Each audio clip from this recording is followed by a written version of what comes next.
how were those kingdoms different in the administration. They took up the title of Rajas and Maharaja Adhirajas. Fine. There are mentions in your lesson that taxes were imposed on the people. Roughly, there were around 400 different types of taxes were imposed. The tax was called Veti or Kadmai. There were taxes on even small things like thatching the house, the use of a ladder, or to climb palm trees, a cess on succession to family property. So you can say there was a tax on everything. Now these taxes were used to finance the king's establishment as well as for the construction of the temples and forts. They were also used to fight wars, which were fights and wars held in order to acquire wealth, and the kings in the form of plunder and access to land or to set up their own trade routes. Fine. So the wars were held. So this was the one main part of their administration.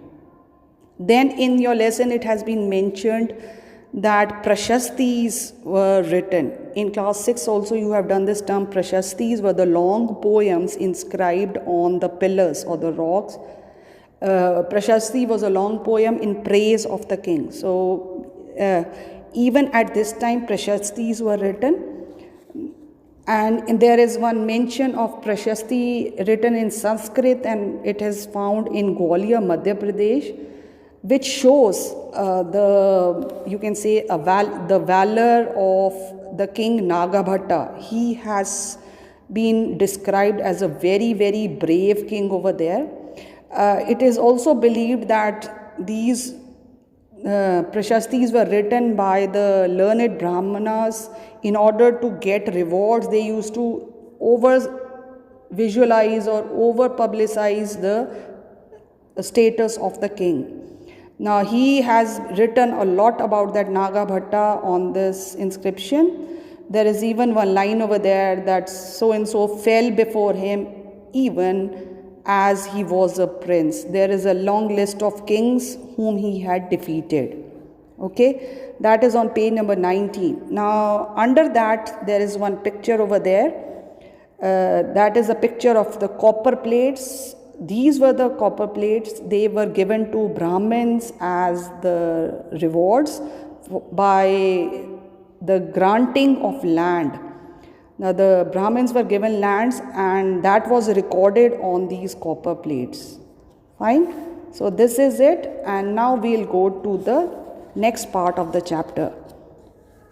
Moving on, there is a mention of warfare for wealth.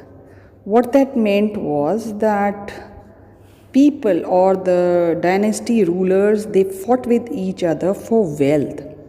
This place, Kannauj in the Ganga Valley, was the point of conflict. All the three main dynasties, the Gurjara, Pratihara, Rashtrakutas and Pala dynasties, they kept fighting with each other for this place, Kannauj. So this place was known as the tripartite struggle area. Fine. Now when the one king attacked the other king, they often chose to target temples, which were sometimes extremely rich. We'll be reading about these in next chapters also. One such main ruler, there is a mention over here of Sultan Muhammad of Ghazni. He came from Afghanistan side.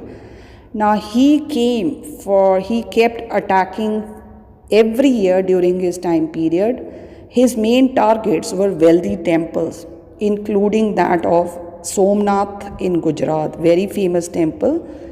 Now much of the wealth that he carried back, he in a way created his own capital city at Ghazni. Fine. Now this Muhammad of Ghazni, Sultan, he had a very famous scholar named Brinyuni,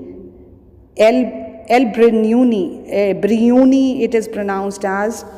He asked him to write about this subcontinent, about India and the areas around, he sent him over here to write about the works and the kings and of this area.